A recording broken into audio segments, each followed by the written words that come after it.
My name is Anna, and today I turned 30. I woke up hoping for at least a text from my family. Instead, I found something worse on Facebook. Photos of my entire family at a surprise party last night for my sister Belle. The caption read, "The only one who deserves celebrating." I commented, "Nice cake." My mom replied, "At least someone is worth baking for." I smiled. Replied, "Enjoy it while you can." Before I continue my story, let me know where you are watching from.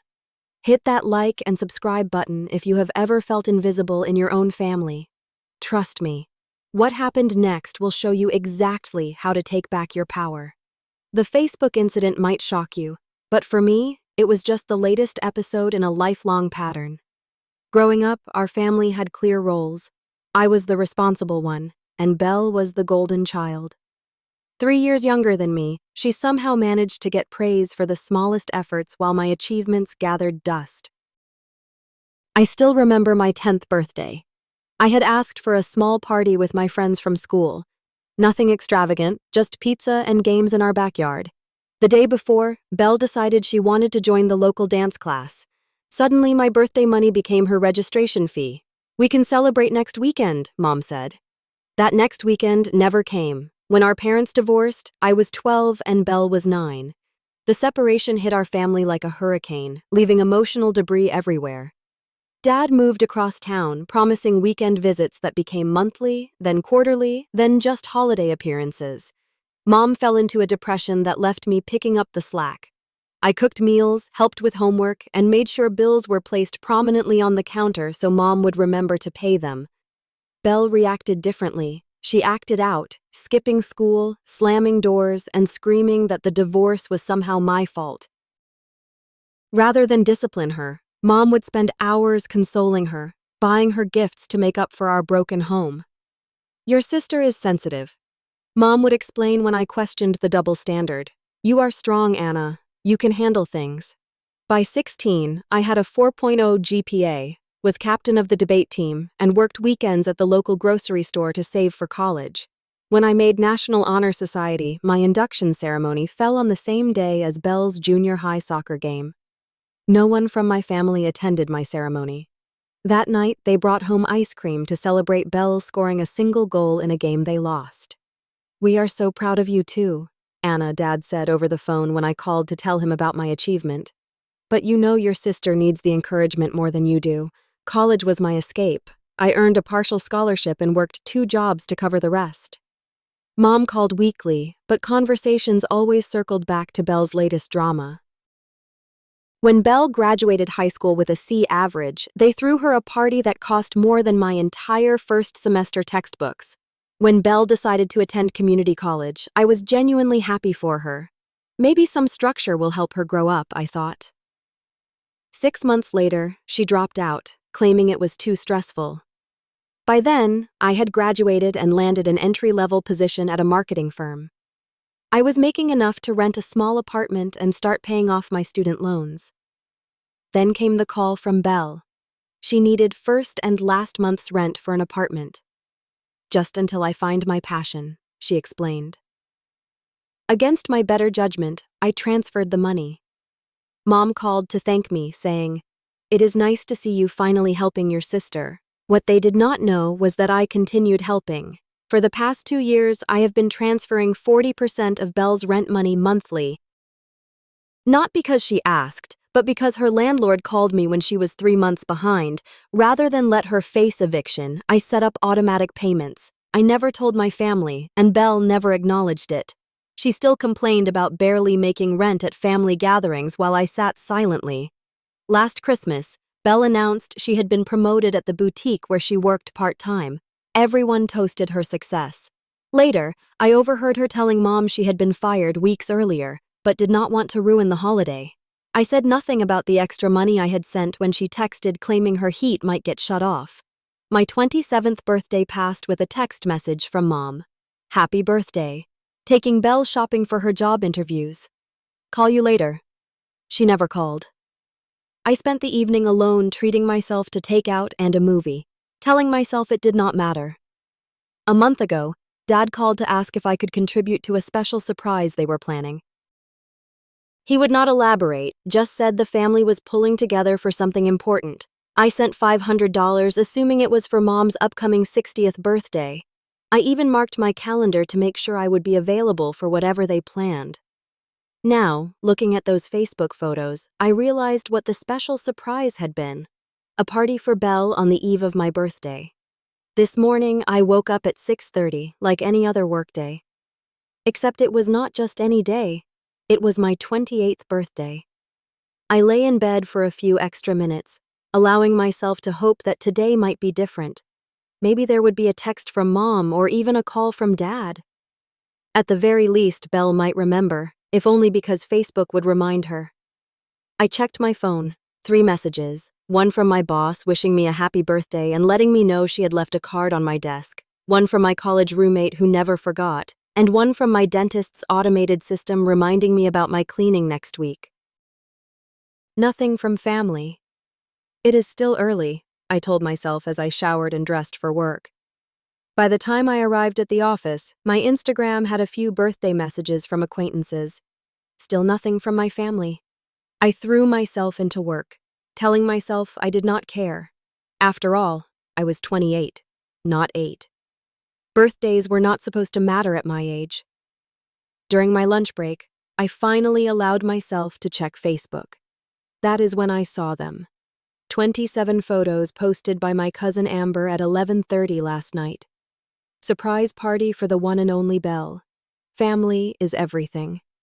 I scrolled through with increasing disbelief. There was my mother beaming with pride as she carried in a 3-tier cake with "Belle is our star" written in elegant script.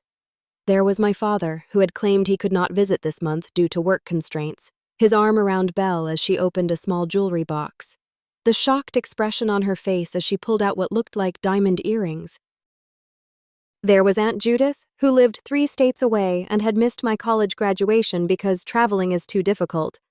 Uncle Pete and his wife, who I had not seen in 2 years. Even my grandmother, who needed assistance walking, had made the journey. The location was unmistakable. My parents' old house, where Mom still lived, the house where I had grown up, where I had celebrated birthdays with grocery store cakes and practical gifts like school supplies, the house I had helped maintain, painting the kitchen one summer, and fixing the leaky bathroom faucet during college breaks because we cannot afford a plumber. As I continued scrolling, the details became more painful. Balloons in Belle's favorite color, a table piled with wrapped presents, a banner reading, "We're so proud of you," hanging across the fireplace where my academic awards had once been displayed before being moved to a drawer to declutter. The final photo showed Belle standing next to Mom, both holding champagne glasses. The caption read, "Celebrating the only one who deserves it. So proud of our girl for landing her dream job interview. Number proud, family number. The best daughter." The timestamp was 11:58 p.m., 2 minutes before my birthday officially began. I set my phone down, my sandwich forgotten. My coworker noticed my expression and asked if everything was okay. I nodded and forced a smile, excusing myself to the bathroom where I splashed cold water on my face and took deep breaths. It was not just that they had forgotten my birthday. They had actively chosen to celebrate Belle the night before for a job interview. Not even a job, just an interview. After I had helped plan Belle's elaborate 25th birthday last year, coordinating with relatives and collecting money for her gift, a weekend trip to Nashville she had been hinting about for months, I returned to my desk and finished my workday on autopilot. My boss stopped by with a cupcake and the promised card signed by the team. I thanked her with genuine appreciation for the small kindness that suddenly meant more than she could know. That evening, I picked up Thai food on my way home, a small birthday treat to myself. My apartment was quiet when I entered, just as I had left it that morning. No surprise visitors, no cards in the mail. I ate my pad thai directly from the container while staring at the Facebook photos again, unable to stop myself from scrolling through them one more time. The cake must have cost at least $200 from that bakery Mom always said was too expensive. I recognized the jewelry box from the high-end store at the mall.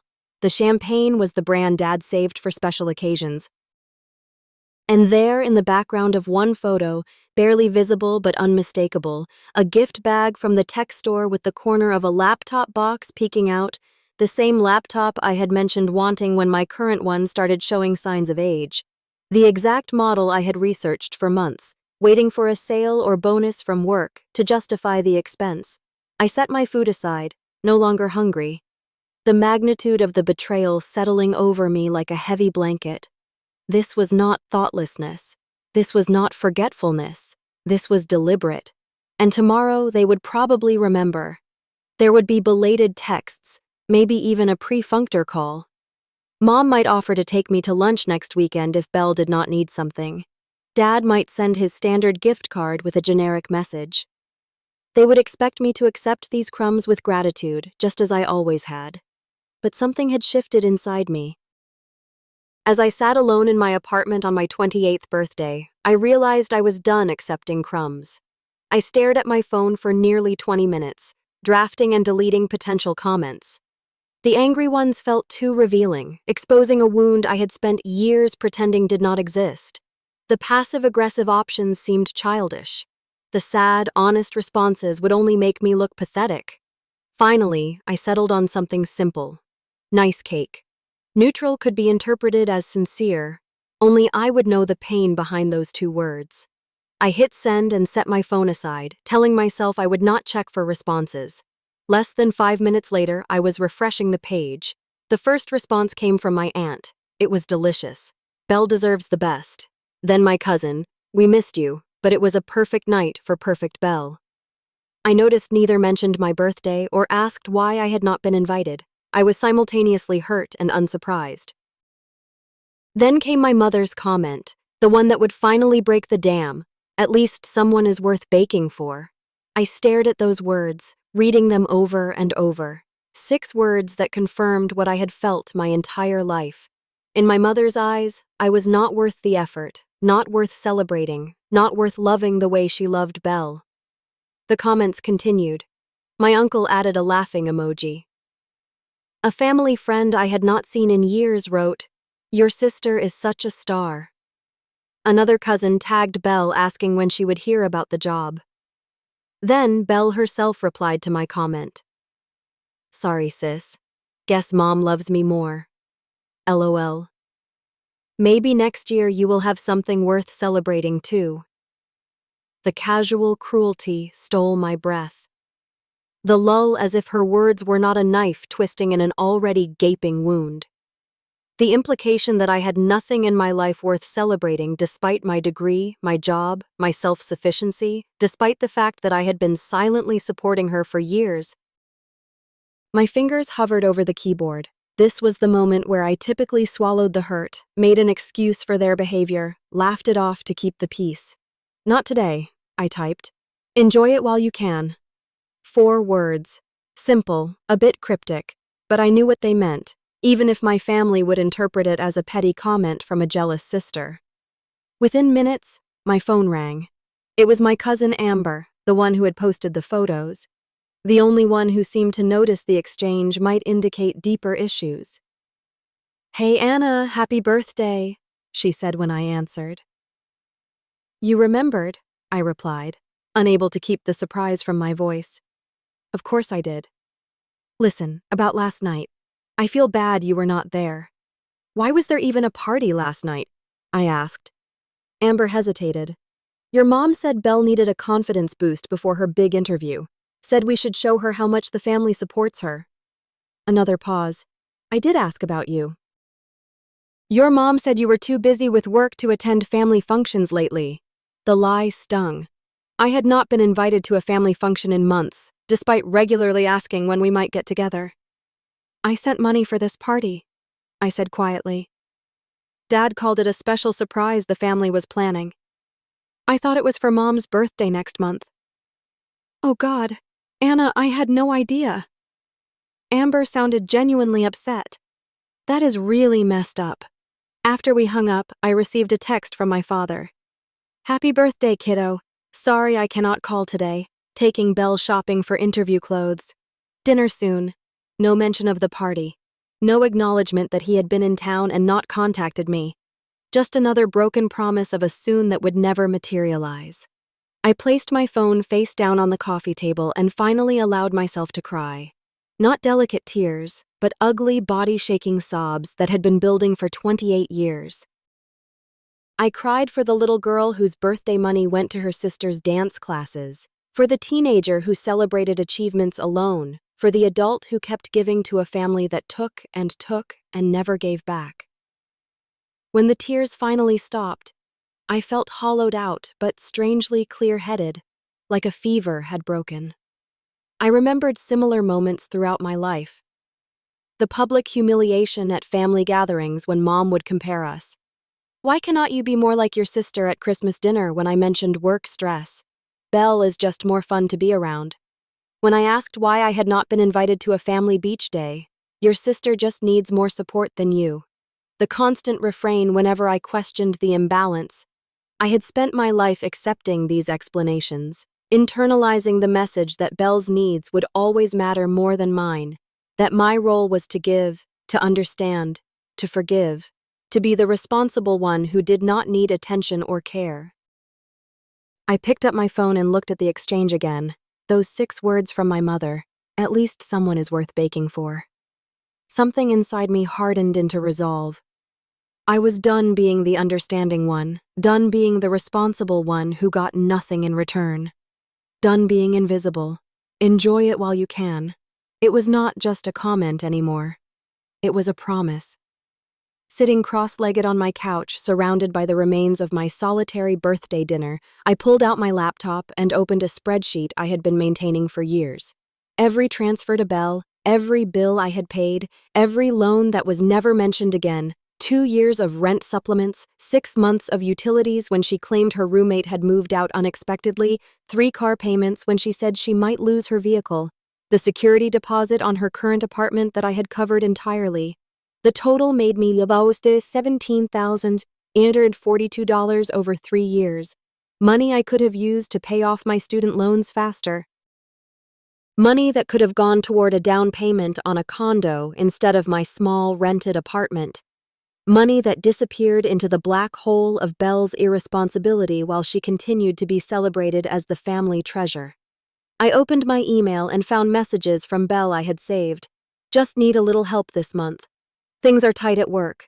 Promise I will pay you back when my commission check comes in. Do not tell Mom and Dad. They will just worry."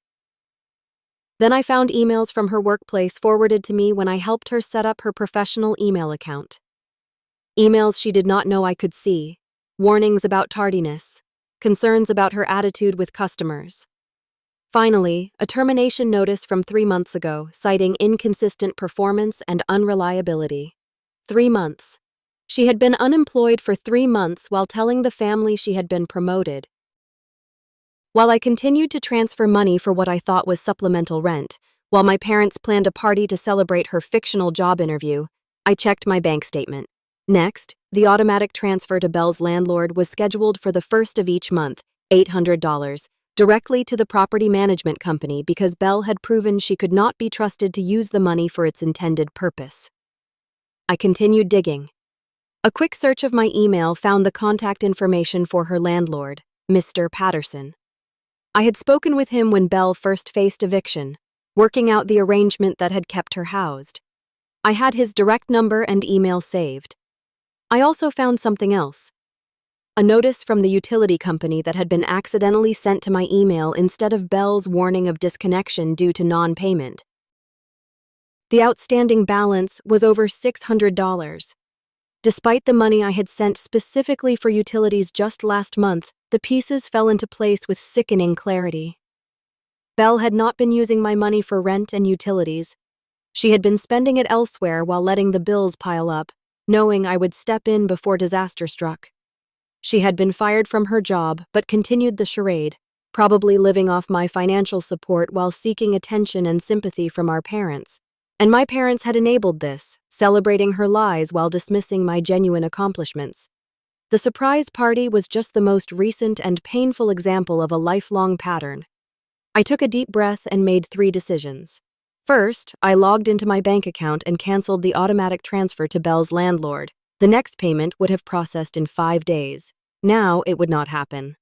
Second, I composed an email to Mr. Patterson. Dear Mr. Patterson, I am writing to inform you that I will no longer be making payments toward Belle Turner's rent beginning immediately. For the past 2 years, I have been providing financial assistance without her taking steps towards self-sufficiency. This arrangement is now terminated. Please direct all future communications regarding payment to Belle directly. I understand this may cause inconvenience, but I believe it is necessary for all parties involved to move forward appropriately. Sincerely, Anna Turner. I hit send before I could reconsider. The third decision was the hardest. I gathered all the evidence: bank statements showing my transfers, emails revealing Belle's termination, the utility disconnection notice, photos of the surprise party, the screenshots of the Facebook comments. I compiled everything into a single document, clear and irrefutable proof of both Belle's deception and my family's treatment of me.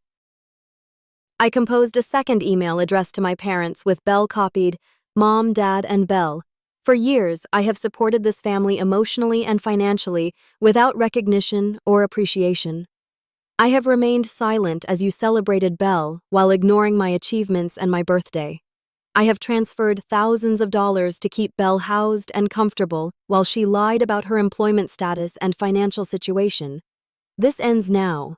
I have canceled all financial support to Belle effective immediately. I have informed her landlord of this change.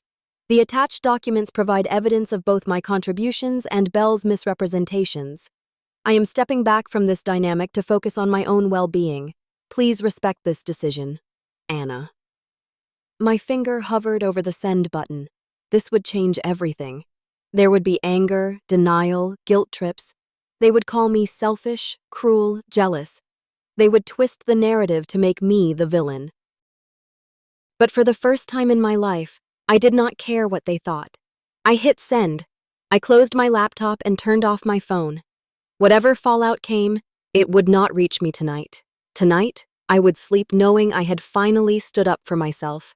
Tomorrow, I would begin my life free from the burden of being the family doormat. As I prepared for bed, I felt something unexpected. Relief. The weight of resentment and obligation had lifted, replaced by a sense of possibility. My 28th year would be different from all the ones before it. It would be mine. Day 1. After sending the emails passed in strange silence, I kept my phone off through the night and the following workday, focusing instead on a presentation I had been preparing for weeks. My colleagues commented on my unusual focus and energy. "You seem different today," my boss noted with approval. I was different. For the first time in years, my attention was not divided between my life and Belle's crisis. I felt lighter, clearer. That evening, I finally turned my phone back on. It immediately began buzzing with notifications. 12 missed calls from my mother, 8 from Belle, 3 from my father, 37 text messages, 15 emails. I ignored them all, making dinner and watching a movie I had been wanting to see. I slept better than I had in months. Day 2 brought more calls and messages, increasingly urgent. I filtered my emails to send family communications to a separate folder I would check when I felt ready. I blocked their numbers temporarily, needing space to strengthen my resolve. On day 3, a delivery arrived at my apartment. Flowers from my cousin Amber with a card reading, "Happy belated birthday. You deserve to be celebrated too." It was the first birthday acknowledgement from family that had made me smile in years. Day 4 marked the beginning of the real storm. Without my monthly transfer, Belle was now facing the reality of her full rent coming due. Her first text came through a mutual friend's phone. "What the hell, Anna? The landlord called about rent. You know I cannot afford the full amount. Whatever issue you are having, do not take it out on me. Fix this now." I did not respond. By day 6, my mother had resorted to leaving voicemails through the apartment building's main line. "Anna Marie Turner, this childish behavior stops now. Your sister is in tears. You have put her housing at risk because of what? Birthday jealousy. I raised you better than this. Call me immediately. I saved the message but did not return the call. Day 8 brought the first contact from my father. An email with the subject line, "Let us talk about this rationally." Anna, I understand you are upset about the party. We should have been more considerate of the timing, but cutting off your sister financially without warning is an extreme reaction. Belle has always been more fragile than you. You know this. She needs our support while she finds her footing. Your mother is beside herself with worry. Please call me so we can discuss a compromise. Dad, I wrote a brief reply. Dad, this is not about a party. This is about years of imbalance and deception. Belle has been unemployed for 3 months while pretending otherwise. She has been misusing the money I sent for essentials. At 25, she needs to face the consequences of her choices. I am not discussing a compromise that involves me continuing to enable her Anna. By day 10, the situation had escalated. Multiple family members had been enlisted to contact me, each with a different approach. Aunt Judith called my workplace, forcing me to have an uncomfortable conversation with the receptionist about not accepting personal calls. Uncle Pete sent a lengthy email about family loyalty and how blood is thicker than water. Even my grandmother left a trembling voicemail about how disappointed she was in my behavior. Belle's messages became increasingly desperate. The landlord says, "I have 5 days before eviction proceedings start. Are you seriously going to let your own sister be homeless? What kind of monster have you become?" This was followed an hour later by, "I am sorry about the Facebook comments, okay? It was just a joke. You always take everything so seriously. Please just send the money this one last time and we can talk about reducing it gradually." When these appeals failed, the tone shifted.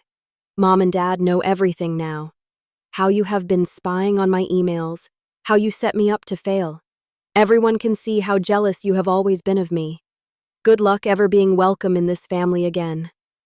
I maintained my silence, though each message tested my resolve. The old Anna would have crumbled, apologized, sent the money to keep the peace. The new Anna recognized these tactics for what they were: manipulation designed to restore the status quo. On day 11, my mother sent her most pointed threat yet. "You have 24 hours to resume financial support to your sister and apologize for this disruption, or you will face consequences." Do not test me on this, Anna. The vagueness of consequences might once have terrified me. Now it only confirmed I was making the right decision. That same day, Belle's boyfriend, Dylan, whom I had met exactly twice, sent a rambling message accusing me of destroying Belle's mental health and always trying to sabotage her happiness because you are jealous of how much everyone loves her.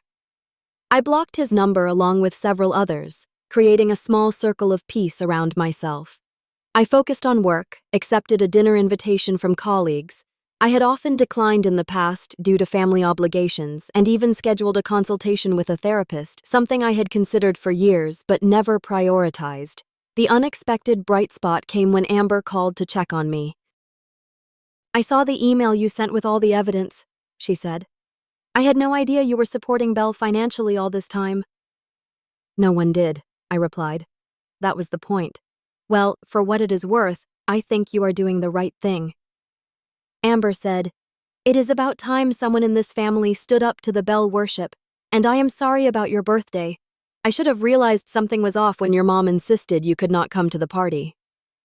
Her support meant more than I could express. A reminder that perhaps not everyone in my family was part of the toxic dynamic I had escaped. As day 12 dawned, I knew the real explosion was coming. Belle's rent was now officially late, and the landlord would be making decisions about next steps. I went to work prepared for the storm, yet somehow feeling more centered and calm than I had in years. The call came at 2:17 in the afternoon. I was in a meeting when my phone lit up with Belle's name. I declined the call and continued my presentation. 2 minutes later, it rang again and again. By the 5th consecutive call, my boss nodded for me to step out and handle whatever emergency was occurring. In the hallway, I finally answered, "What, Belle?" The shriek was so loud I had to hold the phone away from my ear.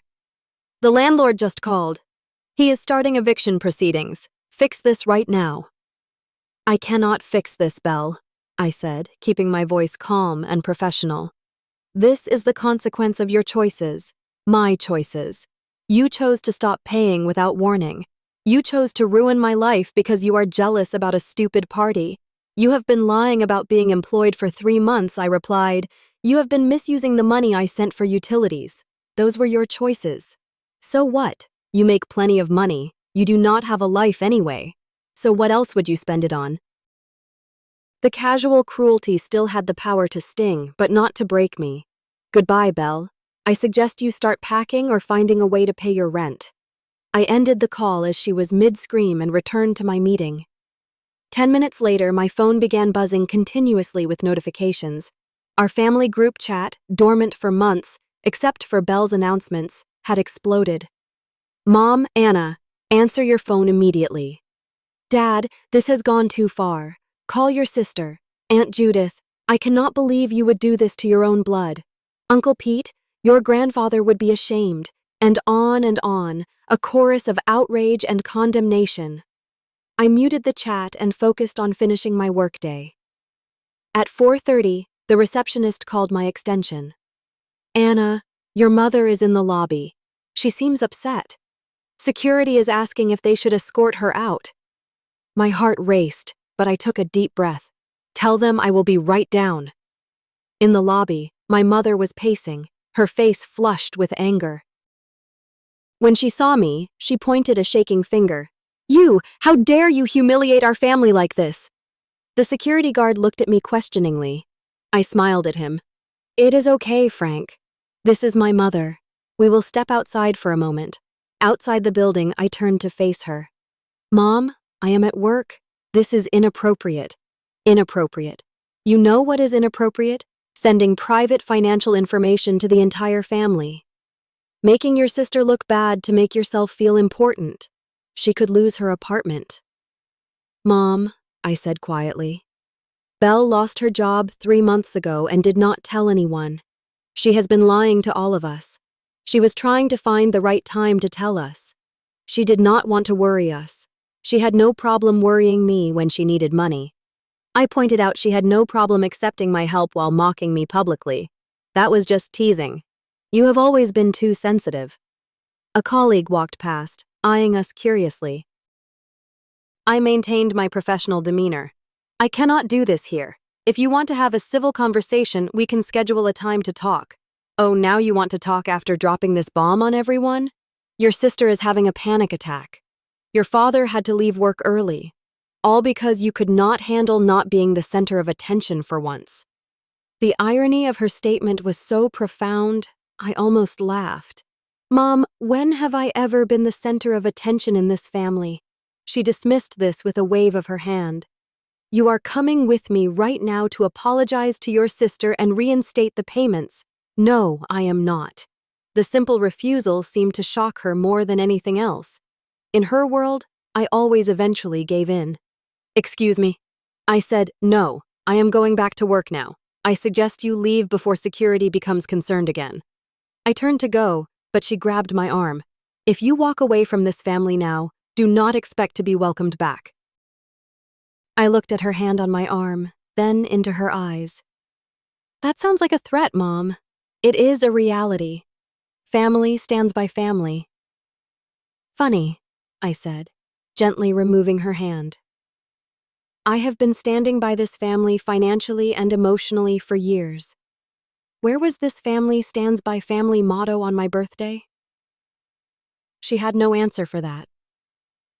I walked back into the building, nodding reassuringly at Frank, the security guard, as I passed. My hands were shaking, but my resolve was intact. That evening, the real confrontation arrived. I had just settled in with dinner when my doorbell rang. Through the peephole, I could see Belle, my mother, and my father all standing in the hallway. I considered not answering, but decided it was better to face this head-on. I opened the door, but blocked the entrance. Yes, Belle pushed forward. You need to fix this now. The landlord says I have 3 days to pay or get out. Then I suggest you start packing, I replied. My father stepped in. Always the mediator. Anna, please let us come in and discuss this rationally. I hesitated, then stepped aside. They filed in, Belle immediately throwing herself dramatically onto my couch, my mother perching tensely on an armchair, my father standing awkwardly by the window. "Nice place," my father commented, looking around. "I do not think I have been here since you moved in." 2 years ago, I confirmed. An uncomfortable silence followed. I did not offer drinks or make small talk. Finally, my mother spoke. "Anna, this vendetta against your sister has gone too far. You have made your point. Now it is time to be the bigger person and help your family." "This is not a vendetta," I said. "This is me stopping an unhealthy dynamic that has gone on far too long." "By making your sister homeless," Belle interjected with a sob. "You would not be facing eviction if you had been honest about losing your job and made arrangements with your landlord," I pointed out. "Or if you had used the money I sent for its intended purpose instead of whatever you actually spent it on. I had expenses," Belle protested. "Like what? The designer bag you posted about last month? The weekend trip to Miami with Dylan?" My father looked confused. "Belle, you said you were still employed. When did you lose your job?" Belle shot me a venomous look. "It is complicated, Dad. They reduced my hours and then eventually let me go. But I have been interviewing for 3 months. I asked with no results. The job market is tough right now," she snapped. "Especially when you were fired for chronic tardiness and poor attitude," I added, pulling up the termination email on my phone. "Would you like me to read this to everyone?" My mother intervened. "Stop attacking your sister. This is exactly the problem, Anna. You have always been jealous of Belle, always trying to make her look bad to make yourself look good." "Mom," I said quietly, "I have been paying 40% of Belle's rent for 2 years. I have been covering her utilities when she claimed she could not afford them.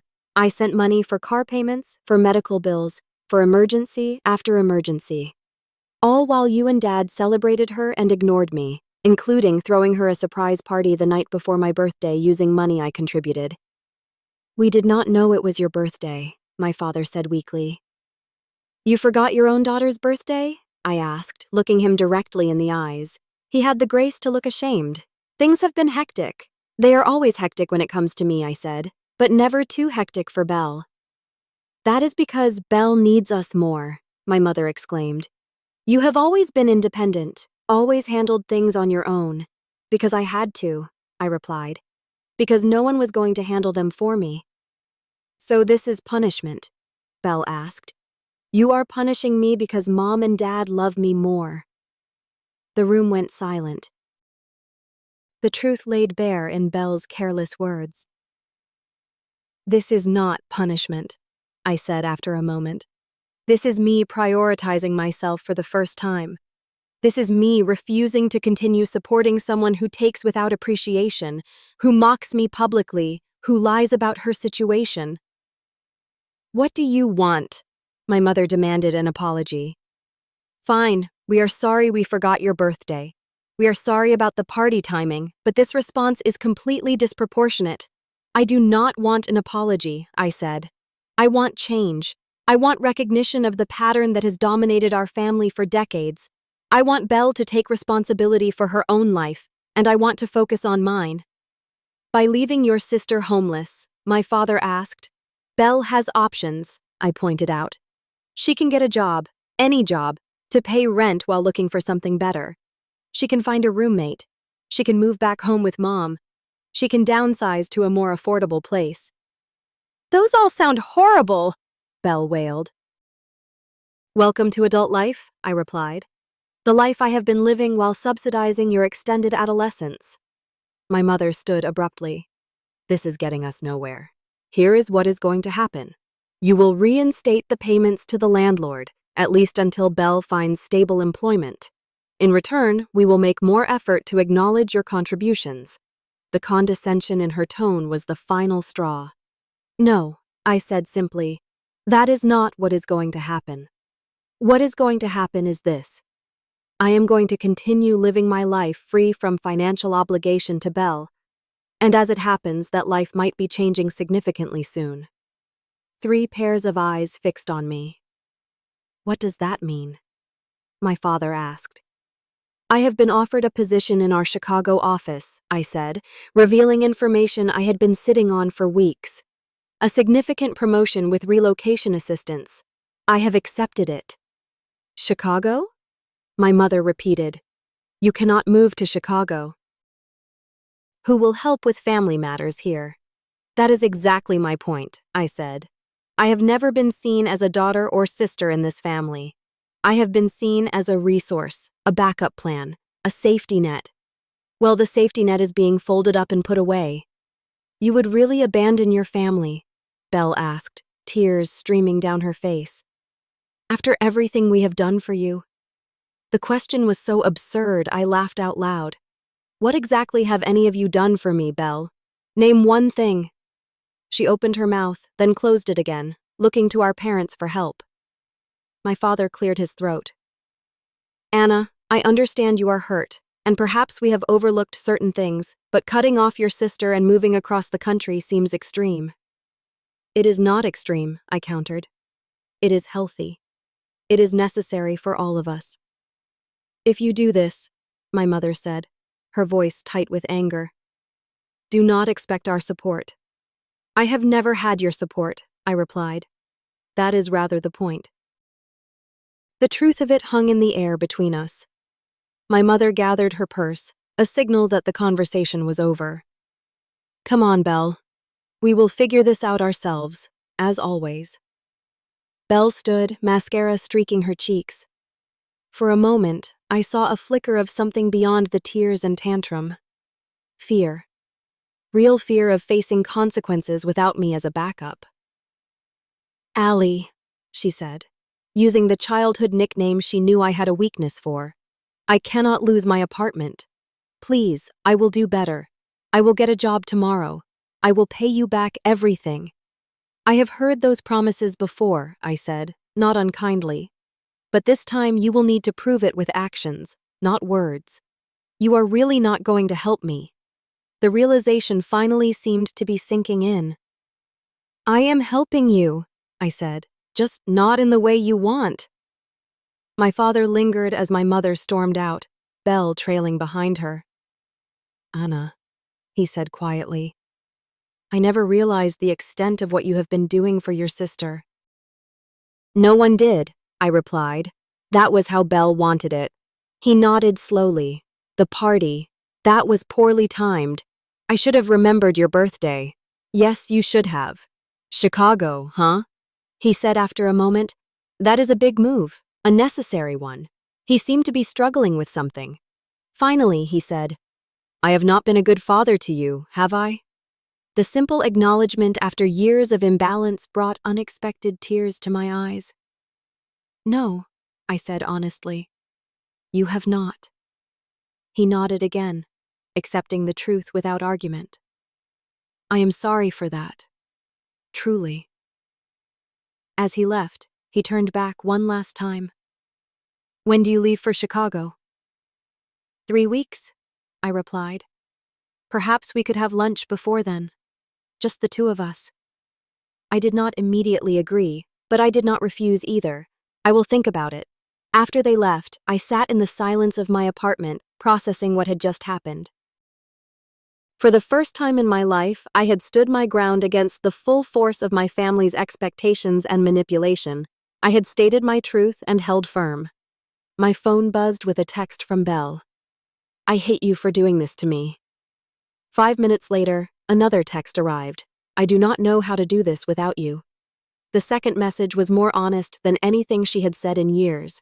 It was the first step toward her growing up and facing reality. It was painful, but necessary. I did not reply to either message. Some journeys had to be walked alone. 6 months later, I stood at the window of my Chicago apartment, watching snow fall over the city skyline. The view still took my breath away sometimes, a constant reminder of how much my life had changed since that pivotal birthday. The first weeks after the confrontation had been difficult. My phone had buzzed constantly with messages ranging from pleading to threatening. My mother had attempted to rally the extended family against me, painting me as the villain who abandoned her sister in her time of need. Some had believed her. Others had reached out privately to say they understood, even admired my decision to break the cycle. Belle had indeed faced eviction, but had not ended up homeless. At the last minute, she had found a roommate, another retail worker who needed to split costs. They had moved to a smaller apartment in a less desirable area. According to Amber, who had become my main connection to family news, Belle had taken a job at a fast food restaurant and was actually showing up regularly. My mother still barely spoke to me. Our communications were limited to tour exchanges during major holidays.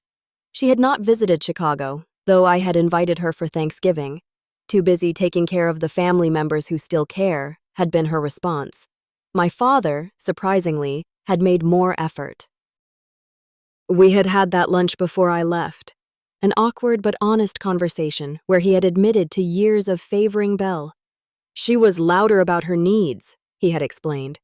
And you seemed so capable, so self-sufficient. I think we all took that for granted. It was not a complete apology, but it was a start. He had visited Chicago twice, each time making more effort to know the woman I had become rather than the daughter he had overlooked. Our relationship was tentative but healing.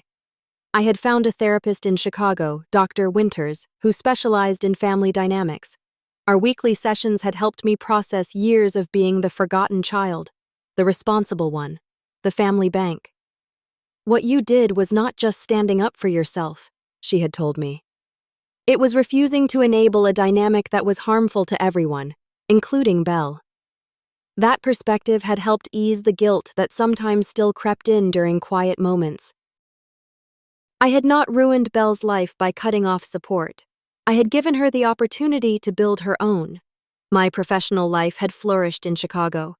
The promotion had come with new responsibilities that challenged and excited me. I had made friends among my colleagues, people who knew me only as I was now, not as the perpetual sidekick to the family star. My apartment doorbell rang, pulling me from my reflections. It was Amber arrived for her weekend visit. We had grown closer since the fallout, finding in each other the sister relationship we had both lacked. "This view is still insane," she said, joining me at the window. "Best decision ever coming here." "Most days I agree," I said with a smile. "Heard from the family lately?" she asked, settling onto my couch. "Dad called yesterday, said he might come for Christmas." "And Belle?" I hesitated. "Actually, I got an email from her last week. First direct communication in months." Amber raised her eyebrows, and it was different. "No accusations, no demands. She said she has been working full-time for 4 months now. Said she is taking an online course in bookkeeping. Wow, actual adulting. Apparently, I agreed. She also said she has been thinking about our conversation that night about how she took advantage of my help for years. She stopped short of a full apology. But it is progress." Amber finished for me. "Progress?" I echoed. Later that evening, after dinner with Amber and some of my new friends, I sat down to reply to Belle's email. I had been thinking about it for days. Weighing my response, I wrote, "Brielle, thank you for your email. I am glad to hear you are working steadily and pursuing education. Those are positive steps. The past cannot be changed, but I am open to building a healthier relationship moving forward, one based on mutual respect rather than dependency. Take care, Anna." Short, clear boundaries, but an open door. It felt right. As I hit send, I realized how much I had changed in these 6 months. The old Anna would have jumped at any hint of reconciliation, rushing back into the dysfunctional dynamic at the first sign of improvement. The new Anna recognized that real change required time, consistency, and maintained boundaries. I had learned that family relationships, like all relationships, needed to be reciprocal to be healthy. That love without respect was not really love at all. That sometimes the most caring thing you could do for someone was to stop cushioning them from the consequences of their choices. Most importantly, I had learned that I deserved to be celebrated, not just for what I could give others, but for who I was. My 29th birthday was approaching. And for the first time, I was planning my own celebration, surrounded by people who saw me clearly and valued my presence in their lives. The journey had been painful, but necessary. A family dynamic built on decades of imbalance could not be fixed overnight or perhaps ever fully repaired. But I had found peace in creating my own path, in prioritizing my well-being after years of putting others first. The snow continued to fall outside my window, blanketing the city in quiet beauty. I thought about how sometimes we need to walk away from what is familiar to discover what is possible. How breaking patterns can be terrifying but liberating. How healing often begins not with forgiveness but with the radical act of valuing yourself enough to say no more. I was still learning, still growing, still figuring out the boundaries of this new life. But for the first time, I was doing it on my own terms, free from the weight of being the forgotten daughter, the reliable sister, the family bank, and that was worth celebrating. Have you ever had to make a difficult decision to prioritize your own well-being over family expectations? I would love to hear your stories in the comments.